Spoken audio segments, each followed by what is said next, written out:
now what we really need in the situation that the world's in, where it's a time of great crises, but it's also a time of great opportunity, and that we need to connect to that positive impulse if we're going to get through these hurdles that we face.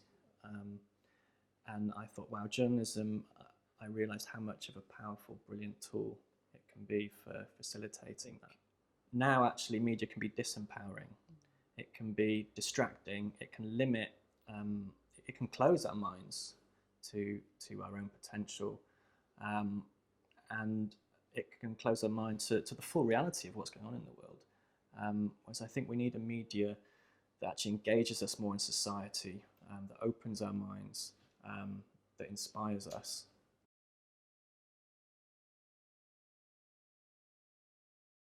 I discovered Positive News by accident. It used to be based in Shropshire, in a rural area in the middle of nowhere. It had its office in a converted barn on a farm. And I'd moved to the area, and I was working freelance as an editor at the time. And one of my new neighbours heard this and said, "Oh, have you heard about Positive News? It's published down the road." And I was like, "Oh, I think I'd seen it once before," and I thought, "Oh yeah, that's really interesting. What's that about?" And I checked it out online, and I thought, this is really fascinating. This is a totally different approach to media, and some really interesting stuff on here. And I phoned up the editor at the time, the founder of Positive News, and went in and had a chat with her, and she basically said, "Okay, what do you want to do?" And I was taken aback a bit, and I was like, "Well, I'll help you out. I've got a bit of time on my hands." And just before she died, in 2012, she passed the company over to me to take forward.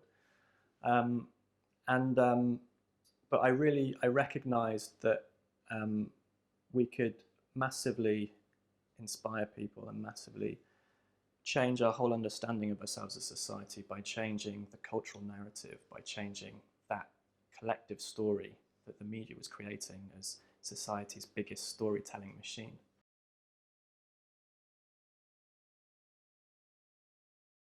At the time, I was experiencing a lot of anxiety and having panic attacks.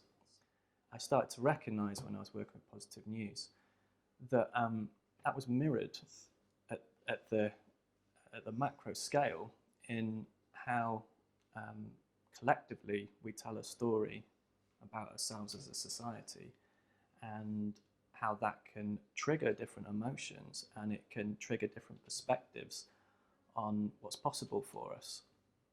Well, I think fear has a very valuable role for us as human beings, and socially, it's there inbuilt for a reason. It's part of our nature. I think it's unfortunate that fear has become the tool for the media to grab attention, which is why it works. We have, and there's research showing this, that we have a biological hardwired survival response to potential threat. So if we have a really negative story, it grabs our attention because it triggers that response. And of course, that there's a purpose to that, and there's a socially beneficial purpose to that, in that we should help each other become aware of threats to us individually or as a society, so that we can deal with them. But it's gone too far in that direction, and the problem with that is that continuously triggering essentially the stress response in us is really damaging for our health. It's damaging for our mental health, and I think it doesn't actually help us better society.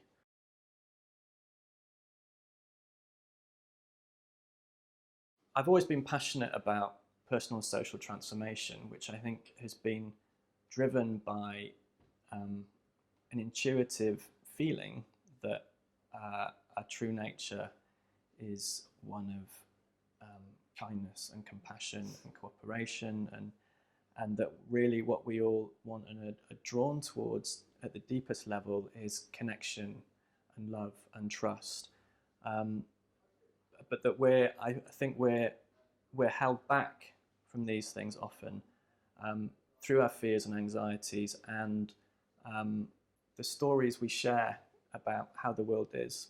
So I really felt that that journalism can be strengthened and it can better serve society by giving increased focus to potential solutions to the problems we face, to where human life is flourishing, to where our better natures are being nurtured, and really connecting to a positive impulse. And that for me, really, what that is it's kind of like it's life itself trying to blossom through us as human beings, through nature, through all the species there are. It's that, and the way that really life is trying to create the conditions that are conducive, as we know from biology, for life to flourish.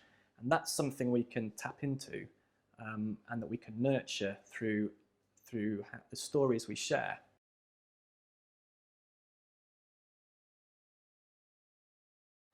There was various different elements to why we became a cooperative, but for me personally, after it was passed to me by our founder, I felt that I was stewarding it, and I knew it had been and always will be about more than being my business.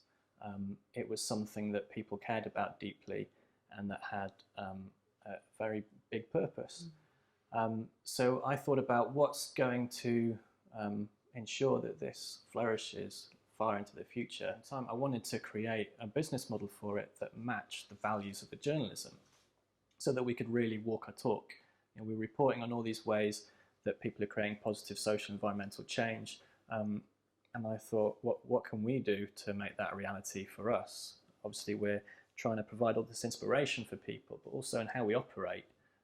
How can we really be part of that, that flourishing world that we're showing the pathways to?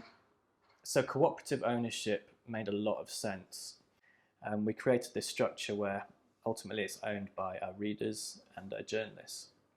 And it gave our audience an opportunity to support us financially by buying shares in the cooperative. But it's a completely democratic structure in that no matter how much you invest, you still have one vote on any important matters that are put to the shareholders. So it means that wealth doesn't equal power. And I think that's really important for a media organisation, because if we really want to serve society, then we can't be beholden to interests of shareholders who are prioritising the financial interest above the purpose of the media.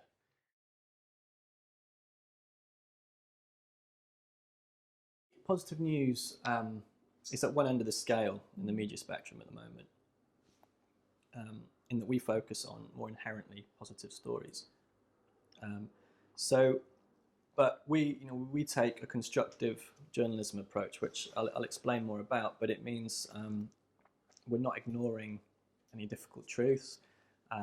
We're still going for truth, accuracy, balance, being critical where necessary.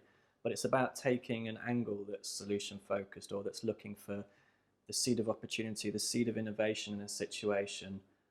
So that really minimises the kind of fear effect, and it minimises that effect that you often get when reporting difficult issues, that people are left feeling hopeless and cynical.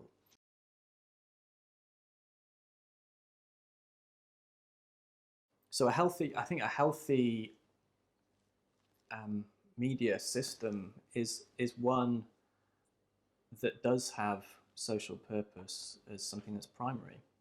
I think the media of the future is media with purpose. I don't think it's enough anymore to just say, we're here just to reflect the world back to you, because we can't just do that. Media doesn't just mirror society. Every time we select and frame information, which we inevitably have to do because we can't capture and communicate it all, it has an impact. It changes thoughts, it changes people's perceptions. So that's something we have to take responsibility for. We have to do it consciously. We have to choose how, and more importantly, why we're choosing particular information and framing it in a certain way. Mm-hmm. It's always concerned me the tone of it and the narrative, and in particular how I feel that that can be divisive. Um, and I think because what we really need right now is to create a more fertile ground for people to connect and to come together to solve the problems that we face. And I think anything that's divisive is really not what we need right now. So deep down, I really feel a sense of wanting to help open hearts because I feel that's really fundamental um, to civilization having a way forward.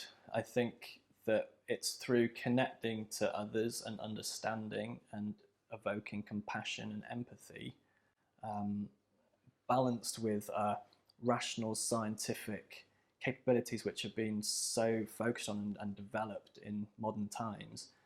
Um, but I think that fundamentally, for us to make the most of our potential, to make the most of our resources, and put into place all the solutions that we see are out there to all these problems that we face, but what's going to really enable that is a change of heart.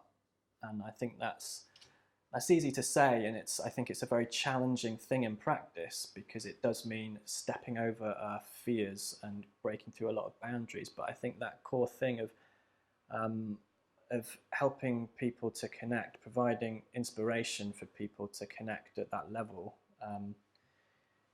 will really help heal the wounds we've created in society, in the environment, in ourselves, and help us to create a different kind of way of living together.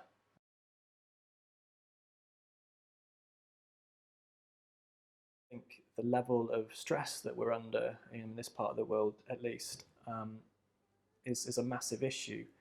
The the amount of distraction that there is, the amount of noise on every kind of level, the overwhelm of that, and how we can end up. I mean, I personally feel it, and I know talking to other people, they do that kind of sense of being caught in the machine kind of thing, and I think the difficulty to find space, physical space, headspace, whatever kind of space, where we can really reconnect to true nature and a sense of self, and which I think is important for us to grow, um, and to have space for what's sacred, whether that is connection to other people, people that matter to us, to the environment, the natural world, time to reflect and to integrate our experiences of life, um, and to grow from them. And so I think I mean, this is kind of brought to my awareness because I've, looked into the impact of news upon people and how that can stress us.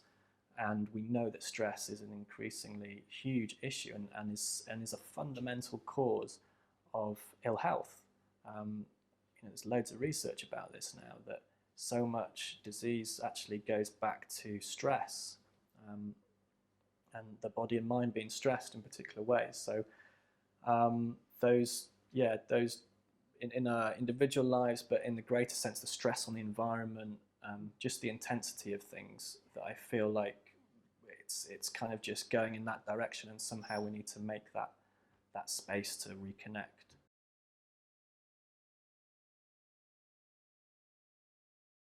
I think there's a widespread feeling that things could be different, that there's much to be grateful for, and there's much amazing stuff going on. But also, we do have huge systemic challenges, the, the breakdown of a economic and social system. What I would hate to see is it to get to the point where, it just has to be a kind of extreme breakdown of the old ways of doing things before the new can emerge, because that would probably entail a lot of suffering. And I don't think it has to be that way. I think if we can find an inclusive journey where everyone is brought along and we can help together find new ways of living that meet our deepest needs, which at the end of the day is what we're all trying to do. I think the little choices matter, and that if we can just try to remember in our everyday moments that we always have an opportunity to make a different choice when we become aware of that, And I think the most important thing, because a solution to one problem might cause another problem, and I don't know what the answers are, but I think that we can kind of choose our compass, and if it's coming from the right place in us, then it's likely to take us in the right direction. So I guess it's how can we take actions in our everyday lives, little things, the way we engage with people, every little choice that might seem to not make a difference, that might be an invisible act. How can we root that in what we feel is most important to us, and from in our true nature, which I think for a lot of people comes back to compassion and love and connection, and I think it's a scary thing to kind of. Sometimes it's easier to be cynical, because when we open to the possibility of things being different, open to hope and to that change, it's scary, because firstly it means we have to take responsibility for how we view the world and our own choices and actions, and it's challenging because we could get hurt, because it might not work, and sometimes it's safer to be cynical, but I guess that's what I try to do when I remember to, is to try and make choices from that place, and from trying to remember it's about the whole.